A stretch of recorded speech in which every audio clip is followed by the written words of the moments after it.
नमस्कार दोस्तों, आज मैं आपको एक बहुत ही सुंदर प्रसंग सुनाने जा रही हूँ।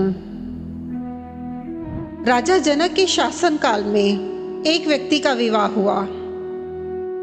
जब वह पहली बार सच संवर कर ससुराल के लिए चला तो रास्ते में चलते चलते एक जगह उसको दलदल मिला जिसमें एक गाय फंसी हुई थी जो लगभग मरने के कगार पर थी।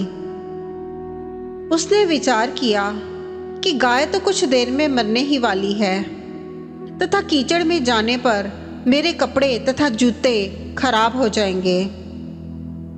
अतः उसने गाय के ऊपर पैर रखकर आगे बढ़ना ही ठीक समझा। जैसे ही वह आगे बढ़ा, गाय ने तुरंत दम तोड़ दिया तथा शाप दिया कि जिसके लिए तू जा रहा है उसे देख नहीं पाएगा। यदि देखेगा तो वह मृत्यु को प्राप्त हो जाएगी। वह व्यक्ति अपार दुविधा में फंस गया और गौ शाप से मुक्त होने का विचार करने लगा। ससुराल पहुंचकर वह दरवाजे के बाहर घर की ओर पीठ करके बैठ गया और यह विचार कर कि यदि पत्नी पर नजर पड़ी तो कहीं अनिष्ट ना हो जाए।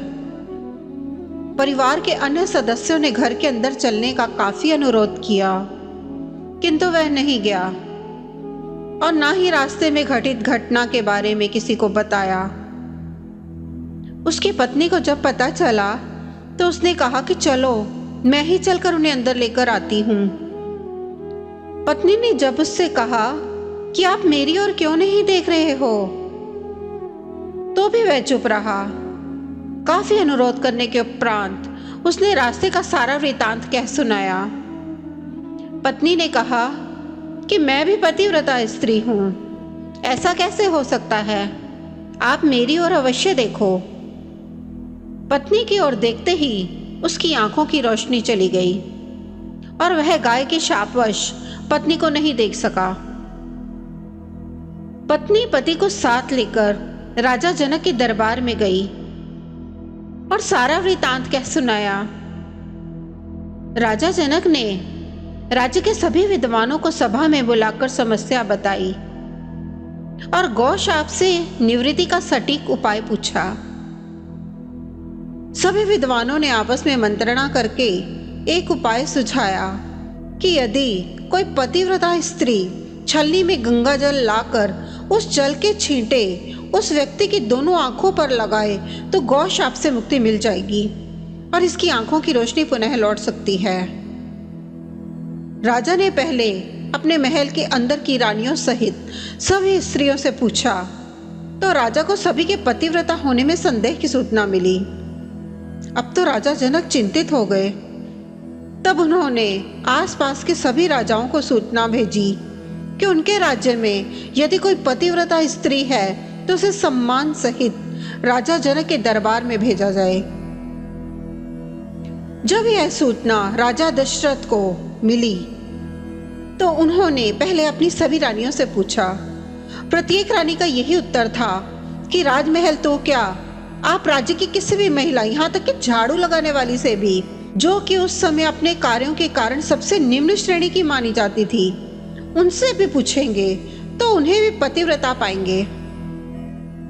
राजा दशरथ को इस समय अपने राज्य की महिलाओं पर आश्चर्य हुआ और उसने राज्य के सबसे निम्न माने जाने वाली सफाई वाली को बुला भेजा और उसके पतिव्रता होने के बारे में पूछा।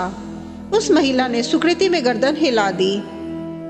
तब राजा ने यह दिखाने के लिए कि अयोध्या का राज्य सबसे उत्तम है, उस महिला को ही राज सम्मान के साथ जनकपुर को भेज दिया। राजा जनक ने उस महिला का पूर्ण राजसी ठाट बाट से सम्मान किया और उसे समस्या बताई।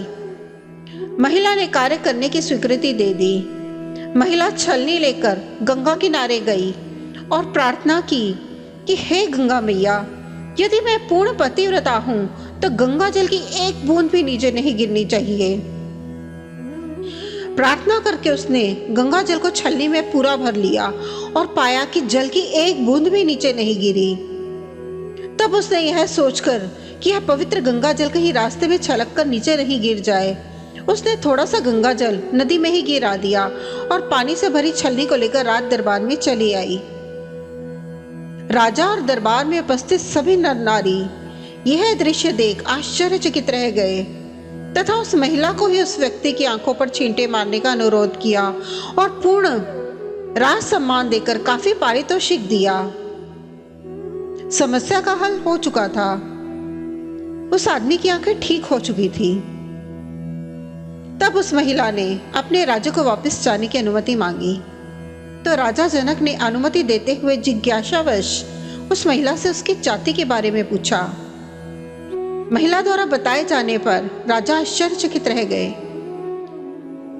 दोस्तों, सीता स्वयंवर के समय यह विचार कर कि जिस राज्य की सफाई करने वाली इतनी पतिव्रता हो सकती है तो उसका पति कितना शक्तिशाली होगा। यदि राजा दशरथ ने उसी प्रकार के किसी व्यक्ति को स्वयंवर में भेज दिया तो वह तो धनुष को आसानी से संधान कर सकेगा और कहीं राजकुमारी किसी निम्न श्रेणी के व्यक्ति को न वर ले। अयोध्या नरेश को राजा जनक ने निमंत्रण नहीं भेजा, किंतु विधाता की लेखनी को कौन मिटा सकता है। अयोध्या के राजकुमार वन में विचरण करते हुए अपने गुरु के साथ जनकपुर पहुंच ही गए और धनुष तोड़कर राजकुमार राम ने सीता को वर लिया। दोस्तों, अगर आपको ये प्रसंग पसंद आया हो तो कृपया इसे लाइक कीजिए, शेयर कीजिए और सब्सक्राइब जरूर कीजिए। नमस्कार।